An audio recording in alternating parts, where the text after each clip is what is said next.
A day in my life na nagkapangasawa ng apam nga nagdahong gid siya guys na mahimo siyang prinsesa pag abot niya sa Jumerica no. So na mga kamo guys no, kung may balak magali mo magpunta diri sa Jumerica, ayon na lang gid mo pag dahom nga mahimo gid mong prinsesa diri sa Jumerica. Pwede lang gid nga makatag-iya ka mo sa may-ari ng Jumerica kay medyo na princess jud mo ana guys. So karon nga gabi guys no, na pag-isipan namin ng aking anak na maglinis kami sa aming copper for tonight para matatapos na ito, pero marami pa kaming lilinisan guys, nandoon pa sa labas guys.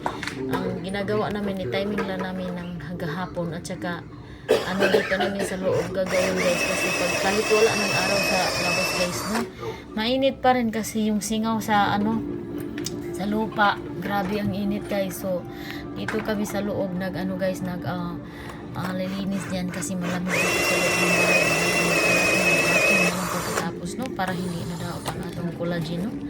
So karon guys na pinipikas namin yan kasi ganyan ang pagpikas para makuha yung ating copper sa inside sa wire na yan guys. Yung wire na yan guys, 5 piraso yan na nakabalot sa malaking wire pa rin. Kinakat namin para magkaano sila, magkahiwalay sila. Pag makat na yung malaking wire guys, i-assemble pa yun namo guys kasi nakalubid, grabing lubid guys, hindi basta-basta pagtanggal, masasakit talaga yung mga arm mo yan pag hindi ka marunong undoing something.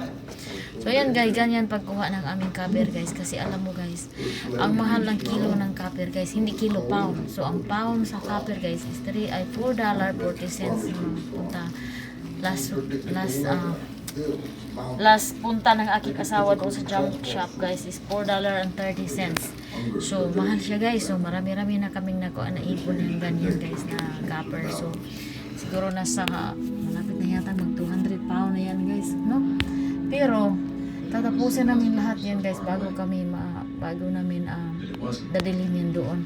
Tingnan natin kung magkano ang ating mga pipira no, kasi timing din na wala tayong trabaho no, may mga pira bang darating kasi wala tayong trabaho no, 2 buwan na no. So tamang-tama din guys na mayroon tayong dumating na pira kahit papano.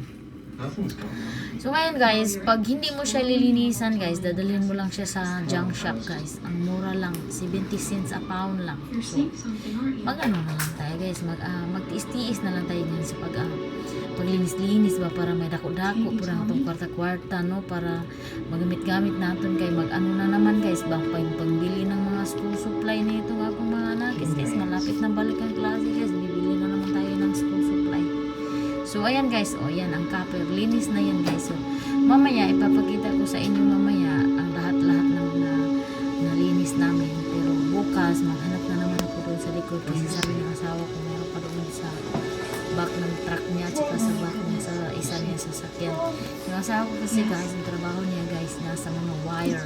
So yung boss niya guys, so parang nagtambak lang doon ba, patapon lang, ginagawa niya, hindi naman dito sa bahay, tinambak dito sa likod ng amin. Ako naman, hindi ko alam na ang mahal-mahal pala ng copper guys. So nag-alboroto yung uto ko kasi daming kalat sa likod, maraming mga junk. So tatapon na yan. So sabi niya, hindi mo ba alam na laki-laki ng pira niyan, marunong ka lang maglinis yan. So ayan guys, nalinisan namin guys. So ayan, nakuha ko na namin yung copper. So pakita ko sa inyo guys kung naipon namin copper ha. Look, marami na yan guys, na siguro nasa malapit na yan 200 pound kapin. So yan lang ang video ko guys. Thanks for watching. Bye!